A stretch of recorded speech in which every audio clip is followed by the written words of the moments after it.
Hello, disturbed listeners. We need your help in a truly terrifying way. A listener survey.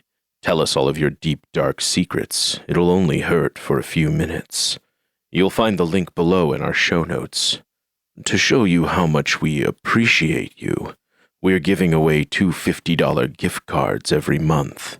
Remember to check out our show notes for the link to the survey. We promise we won't stalk you when we're done.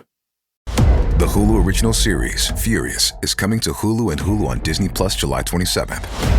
There are 3 victims we know of. The suspect is female, white, late 20s. Female serial killers. Kill for power, control. I believe there's a deeper motivation here. You have no idea who you're dealing with, and you are gonna end up dead. I've been waiting for you. Watch the Hulu original series, Furious, on July 27th. Streaming on Hulu and Hulu on Disney Plus for bundle subscribers. Terms apply. This content may not be suitable for all audiences. Listener discretion advised. Then the passenger turned his head into the darkness of the van and said 7 words I will never forget. You grab one, I'll grab the other.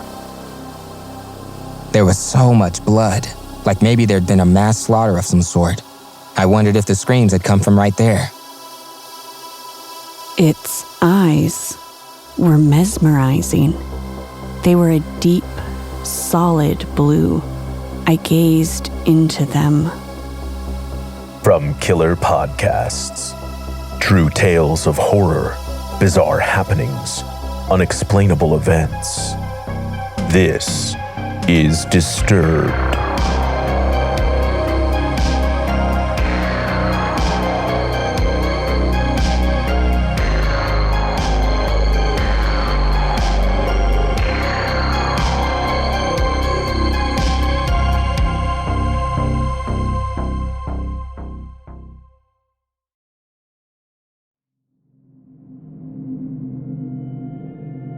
Hello, and welcome back to the show.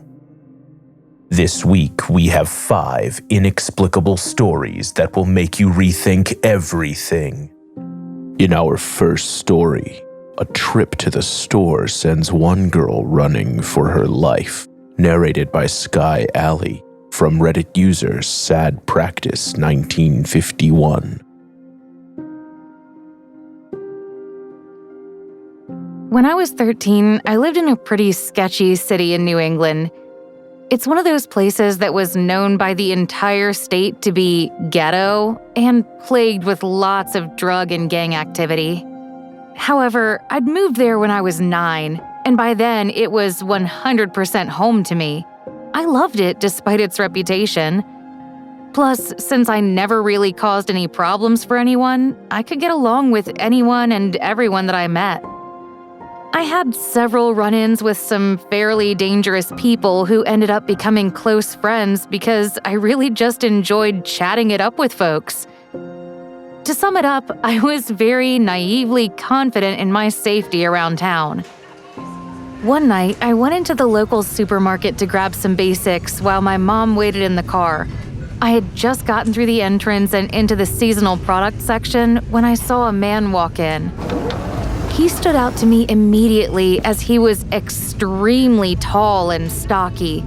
I was a 5'7" girl at 13, so it wasn't like I was short, and this man's height seemed drastic even to me. He had to have been at least 6'8" and built like a linebacker. His outfit was weird too. He was wearing a red flannel shirt with a giant cowboy hat. He looked around, then locked eyes with me immediately, and he gave me a cold chill. I could feel him staring at me while I tried to keep shopping as normal. I glanced up, and he made eye contact with me again. I immediately looked back down. He started to walk towards me.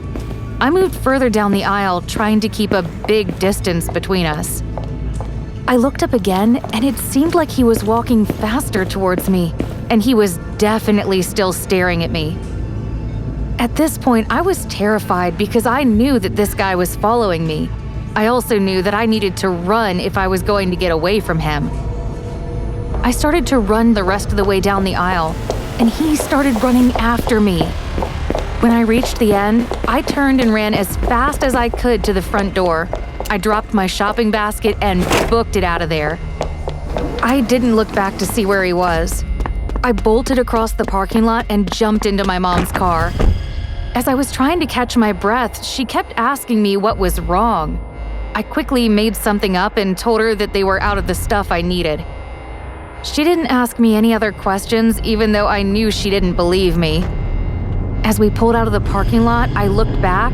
He was gone. I couldn't see him in the store or in the parking lot, and I was a little relieved. The last thing I wanted was for him to follow us home. The next afternoon, I stepped off the school bus and started the walk to my apartment. It was only a 5-minute walk up a winding road to get to the apartment complex from the bus stop. I made it home without any incidents and began my usual routine of taking a nap, doing homework, the usual. My mom got home around 6 p.m. from work and told me that she'd seen the police at a house down the street. Apparently, it had been robbed at gunpoint, and they were still looking for the guy.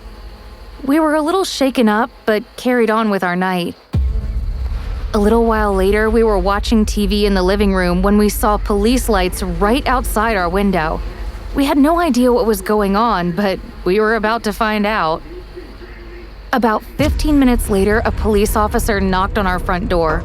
He informed us that the man who'd committed the robbery down the road was found in the woods right outside our apartment building, and he was wearing a cowboy hat. He had been sitting out there for what they guessed was several hours with his handgun pointed at our window, the one that looked directly into the living room, the one where he'd been able to see me napping. I felt sick immediately and went up to my room to hide for the rest of the night. My mom came up later to make sure I was okay and assured me that the police had arrested him, so we were safe. The next day, we were watching the news, and there he was, the same abnormally tall man wearing a flannel shirt and cowboy hat who had chased me down the aisle in the store. I couldn't believe everything that had happened over the past few days, so I broke down and told my mom the whole story. I never had quite the same sense of safety in my city afterwards, and I started to be a lot more selective as to who I talked to. We'll be right back. There are things in your life you don't want to be transparent, like your swimsuit or your search history. But when it comes to your wireless bill, transparency is everything. That's why Mint Mobile wireless plans have no gimmicks and no gotchas, just high-speed data and reliable coverage on the T-Mobile 5G network. And right now, all plans are $15 per month, even unlimited. Mint Mobile took what's wrong with wireless and made it right with premium wireless for only $15 a month. When you make the switch, you can even bring your phone and number with you. I use Mint Mobile and I have had nothing but excellent coverage. I know that I can reach my family and friends whenever I want to, and the call won't get dropped. To get your new wireless plan for just $15 a month, go to mintmobile.com/disturbed. That's mintmobile.com/disturbed. Cut your wireless bill to $15 a month at mintmobile.com/disturbed. That's it. There's no catch.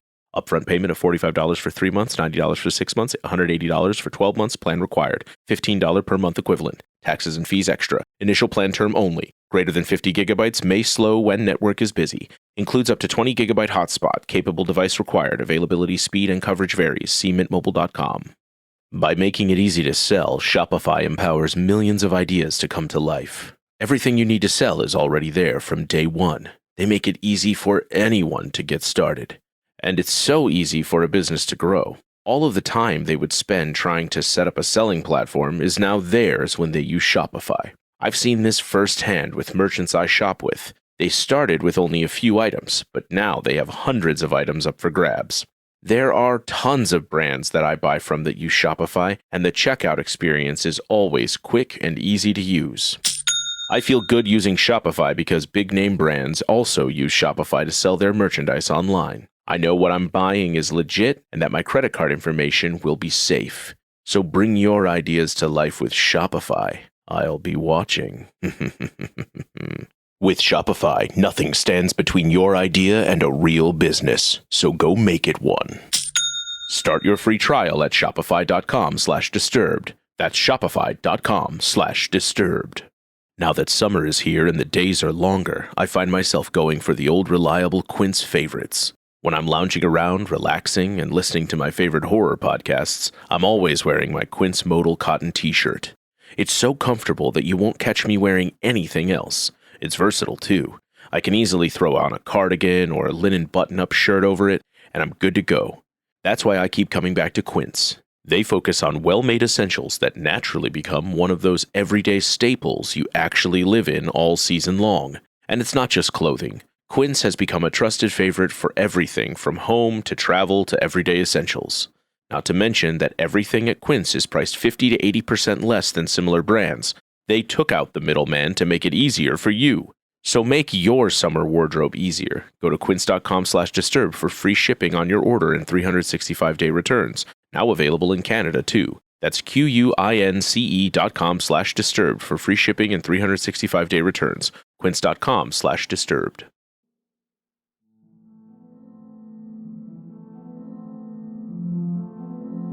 Welcome back to Disturbed. A day of bike riding almost ends in tragedy. Narrated by Maxwell Glick from Complete Fix 1835.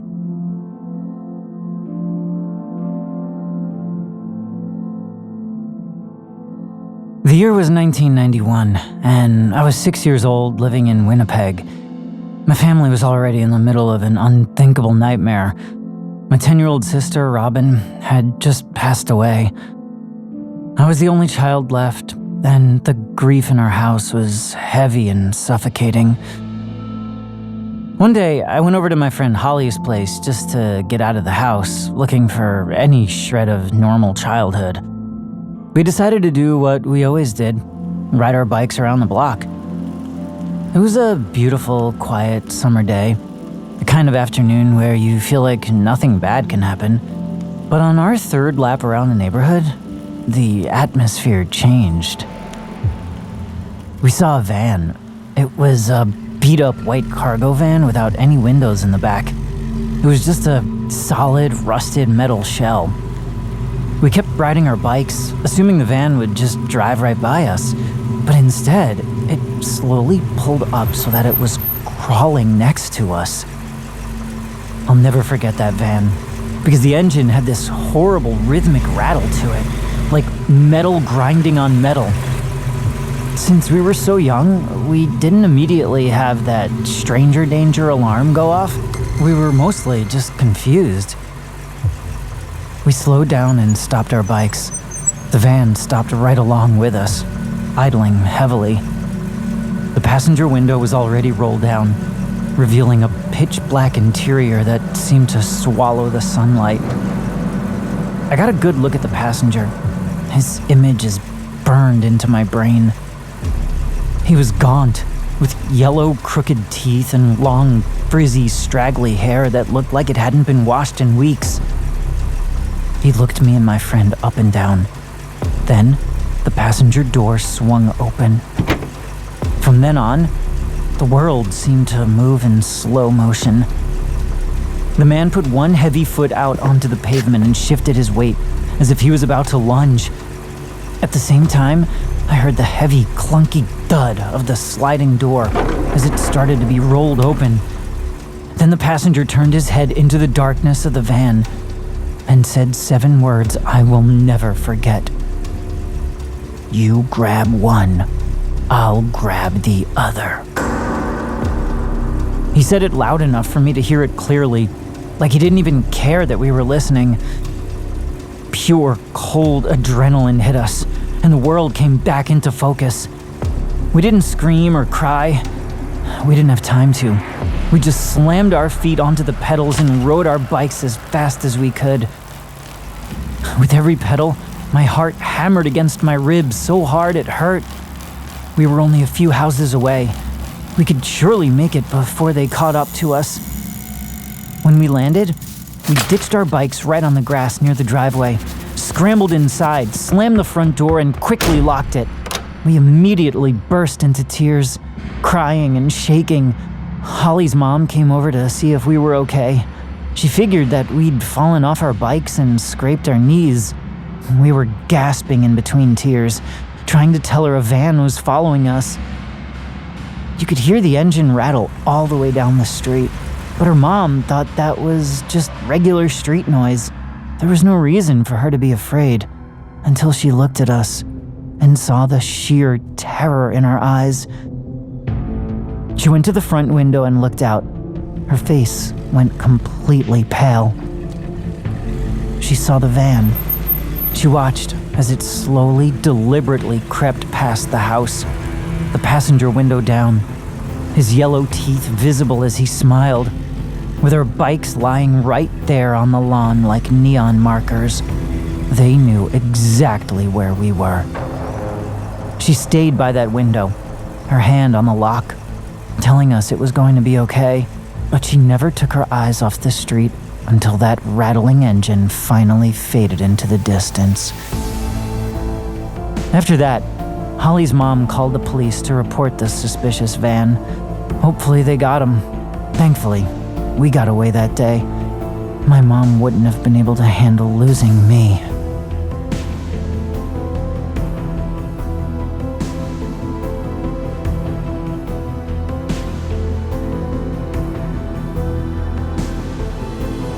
In our next story, A Friend Takes Things Too Far, narrated by Dacey Else, from Reddit user Primary Wafer 2573.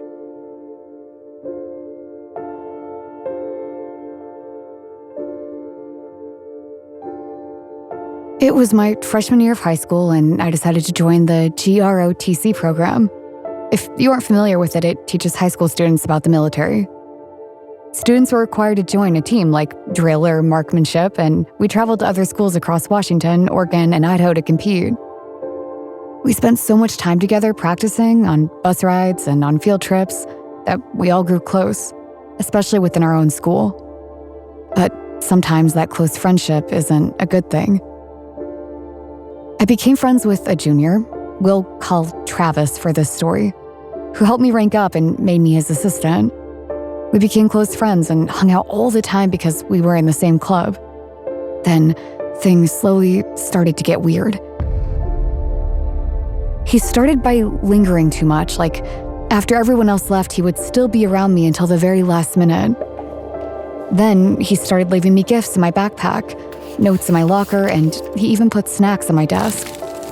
The gifts and snacks could have been passed off as friendly, but the notes really creeped me out. He would write things like, "I wish other people liked me like you do. You care about me so much," or "I saw you walking with some kids yesterday. Who were they?" I was just a nanny walking kids home from school. He was always close behind me, and it started feeling like I had eyes in the back of my head. Then the notes escalated, and he became obsessive. He wrote me poems that seemed sweet on the surface, but were clearly possessive. "You're mine, you're made for me, and I for you." The gifts he gave me started to get bigger, too. If I mentioned to my friend that I wanted a new iPod, the next day there would be one in my backpack. I absolutely hated it because I knew that he was eventually going to want something for it. I even tried to give some of them back, but he would never take them. One weekend, we traveled to a competition across town. It was an overnight stay where we slept in classrooms. Boys and girls were separated. By then, I'd confided in one other girl about him, but I was terrified that no one would believe me. He followed me everywhere, and I didn't sleep that night knowing that he was just across the hall. On the bus ride home, he made sure he sat right behind me. I was so paranoid about what he was going to do to me. When we finally pulled up to the school, my phone and my portable charger were both dead. I couldn't call my parents to pick me up. I was stranded there. Of course, he was hanging around waiting to see if I had a ride. And in my desperation, I accepted a ride home from him. I knew it was a terrible idea, but I felt like I had no choice. When I got in the car, I asked him if he needed my address. He nonchalantly said no, that he knew where I lived. He knew where I lived. That's all I could think about during the drive home. Then, to make it worse, he told me he only lived a block away from me. For about a week after that, things seemed to go back to normal. I was still paranoid that he was lurking around, following me, but the gifts and the notes stopped. Then, he got bold and asked me out over text. I politely declined. I was in a relationship and he knew that. He responded by lying. He told me he had brain cancer and that I was his last wish. I rolled my eyes. That was such BS. After that, I blocked and ignored him as best as I could. However, the gifts and notes continued. In fact, the notes grew even more possessive and scary. If you really cared about me, you talked to me. I was looking over my shoulder even more than I was before. I kept waiting for him to grab me and pull me into a corner or something like that. My friends were creeped out too. Then, suddenly, it stopped. For 2 weeks, I thought it was over. I was relieved, but I also knew it was too good to be true. Early one morning, around 2 a.m., I woke up to a light tap, tap, tap on my window. I assumed it was just my cat needing to get back in. I was still half asleep as I shuffled over to the window, not even realizing that my blinds and curtains were now open. I started to open the window, and there was his face, staring back at me. I screamed and ran to my dad. I told him what happened, but by the time he checked, he was gone. I couldn't take it anymore, and I didn't care if people judged me. I finally went to the JROTC instructors. I showed them everything he'd been giving me and all of the notes he'd been writing me. Of course, they had a hard time believing me at first. Then I found another note in my locker. It read, "You look pretty in your sleep." It gave me chills. How many times had he been to my window and I never knew? I had blinds in my windows and my curtains clipped to my wall so there weren't any gaps, and my bed was right next to the window. He had gone out of his way to open the window, move the blinds, and unclip the curtains just to look at me. I went back to the instructors, and this time they finally believed me. They told me to collect as much evidence as I could and write out everything he'd done. We didn't have any cameras around my house, but our neighbor did. He sat with me and my dad while we watched the footage. What we saw still scares me to this day. We saw him walk up to the house at 2 a.m. and leave around 3 a.m. Once we saw that, we watched the footage from all the days previous to when I saw him in the window. It turns out, he came up to my window every night for almost a month. When I turned in the evidence, another girl who'd overheard us talking confessed that he'd been creepy with her too. Then another, then 5 more. I was the only one whose house he went to. The others received gifts, notes, and heard the same lie about cancer. We gave all of our evidence to the principal who, with our permission, turned it over to the authorities. Then, he just disappeared. No one knows where he went, not even the police. We checked the local obituaries out of fear he might have actually been sick, but there was nothing. It's been 7 years and there's still no record of him or his family. Even with social media, there's no trace of him at all. Even though I've moved far away from my childhood town, I still get that chill down my spine like I'm being watched at night. Don't run away. Disturbed will return in a moment.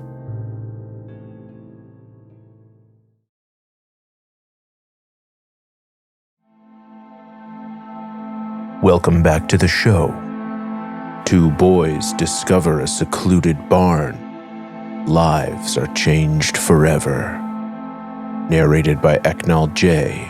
From Reddit user Kindly Summer 9386. It was 2020, and the whole world was shut down due to COVID. I'd just turned 7 years old, and there was nothing to do during lockdown. Whenever I would get bored, I would ride my bike around the neighborhood, always pushing the limits of how far I was allowed to go. One day, I was riding my bike with my dad when we came across an opening in the fence that surrounds our neighborhood. We went through the fence and found a trail next to smelly sewer water. I looked around and could see another path. It was barely visible and it was covered with bushes and fallen trees. My dad told me not to go over there, but my curiosity was getting the better of me. A few weeks later, I had the chance to go there with my best friend. We told my parents we were just going to go biking around the neighborhood, but the first place we went to was the hole in the fence. We went straight to the trail that was barely visible. It was starting to get late in the day, but I was 7 and thought that nothing would happen.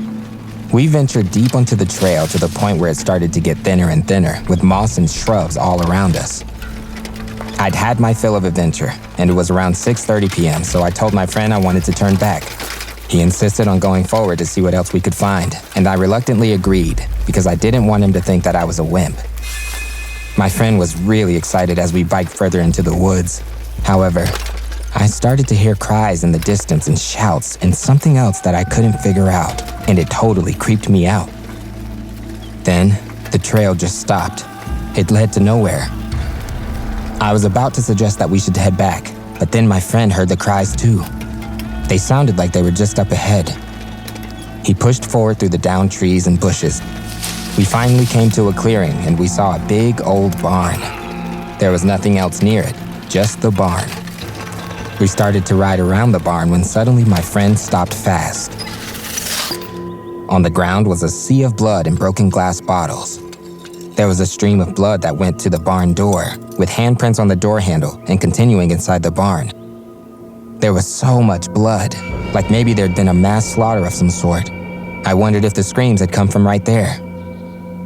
The sun was starting to set, and I really wanted to head back. This was the last place I wanted to be at dark. My friend had another idea, though. He slowly got off his bike and slowly made his way up to the barn.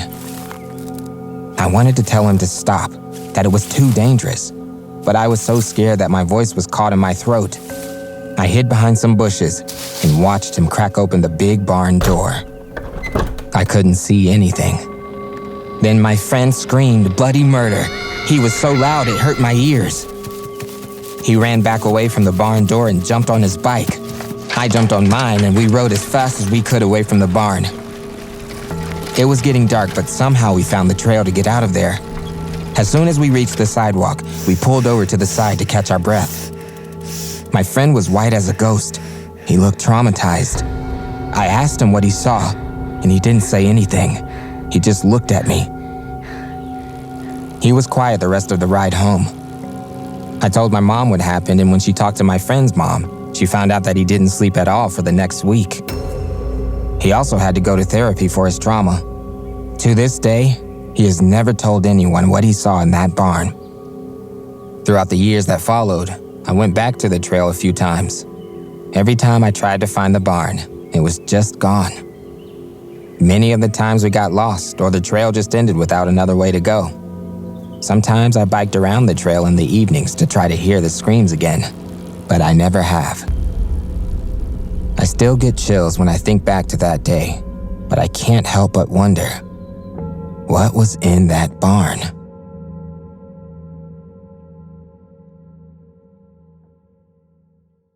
Amazon Health AI presents Painful Thoughts. Why did I search the internet for answers to my cold sore problem? Now I'm stuck down a rabbit hole filled with images of alarmingly graphic sores in various stages of ooze. I can clear my search history, but I can never unsee that. Don't go down the rabbit hole. Amazon Health AI gets you the right care, fast. Healthcare just got less painful. At ZocDoc, we know being a healthy adult is like living in a video game. Every day has side quests, taxes, laundry, birthdays, and just when you're leveling up, you have to book a doctor. The insurance portal crashes, they put you on hold, your doctor doesn't take your plan, game over. We see you, so we made booking a doctor easy. Download ZocDoc, search by specialty, insurance, and availability. Book instantly, no cheat codes required. Find a doctor you love with ZocDoc.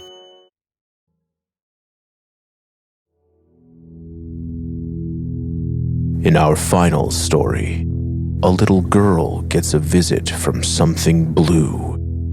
Narrated by Katy Peterson. From Reddit user LateWish917.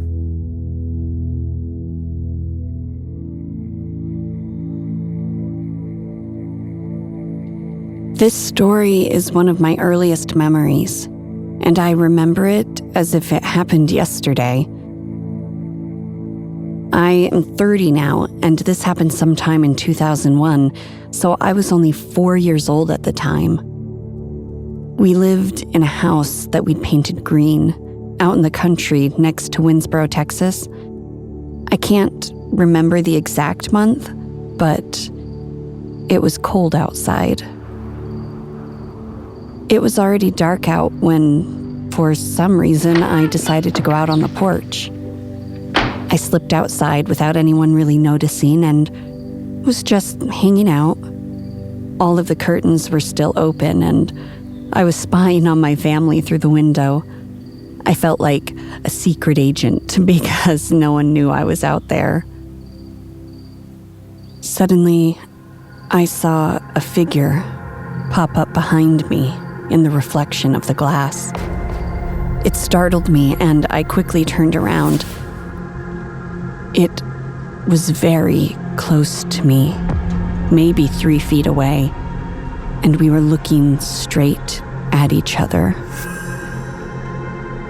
It looked kinda like a person, but it wasn't a person. It was my height. Its skin was blue, and it was soaking wet, like it had just stepped out of a lake. The water dripped off of it in big, heavy drops that thudded when they hit the porch. Its eyes were mesmerizing.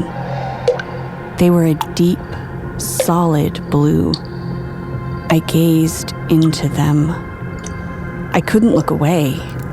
I felt like I was drowning, like the cold was closing in around me. I started to shiver, and I could feel the warmth leave my body. I don't know how long I was on the porch for, but the next thing I knew, I was sitting at the dinner table, mid-meal. My body suddenly felt like it was on fire. I tugged and pulled at the sweatshirt I was wearing. It was damp. And then I realized my hair was wet too. My mom told me to stop messing around and to eat my dinner because she wasn't going to make anything else.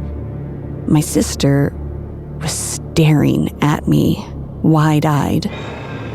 She looked completely terrified. I had no idea what happened. The last thing I remembered was standing on the porch, terrified, staring at the blue thing. And now here I was at the dinner table. I was really scared and started crying. My mom came over and held me. She probably thought I was just a 4-year-old throwing a temper tantrum because I didn't want to eat my food. She did notice that I was wet and checked to see if I had a fever. No fever. I was a perfect 98.5 degrees. I never talked about what happened until just last year. My sister and I were hanging out, and I asked if she remembered that night. I didn't even have to tell her which night. She knew. She told me that she'd been scared that night because I was acting like me, but not like me. She described my behavior as mechanical. I was answering questions and staring at the wall without any emotion or presence. She could feel a cold, weighted pressure coming off of me that no one else seemed to notice. Then that pressure suddenly disappeared, and I was pulling at my sweatshirt. She knew something wasn't right with me that night. I described the creature for her, and we talked about what could have happened to me.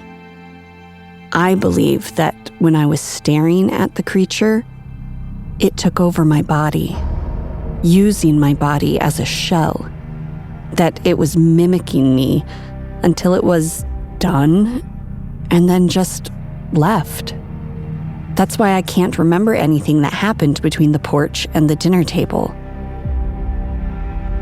I've done tons of research over the years, and I'm not the only one to have an experience like that in that area or in that same time frame. From what I've read, dozens have reported seeing this creature or something similar, with the earliest instance occurring in 1890. I moved away from that area, and luckily, I've never had an out-of-body experience like that again.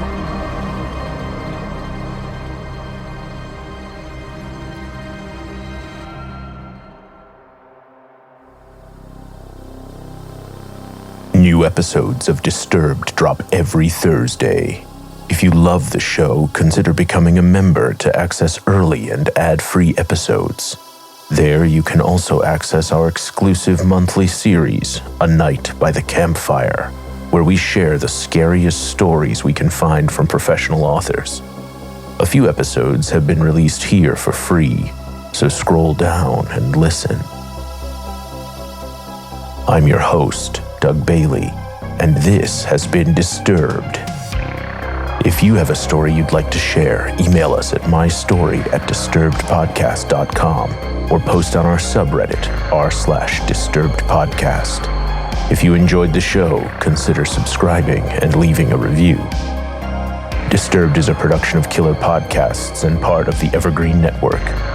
For more true crime and paranormal shows, visit killerpodcasts.com. Our producer is Declan Roars. Audio engineering by Nathan Corson, Sean Rule Hoffman, and Will Pritz. Music by Epidemic Sound and by Carl Casey at White Bat Audio. Bridget Coyne is our executive producer. Until next time, stay safe out there.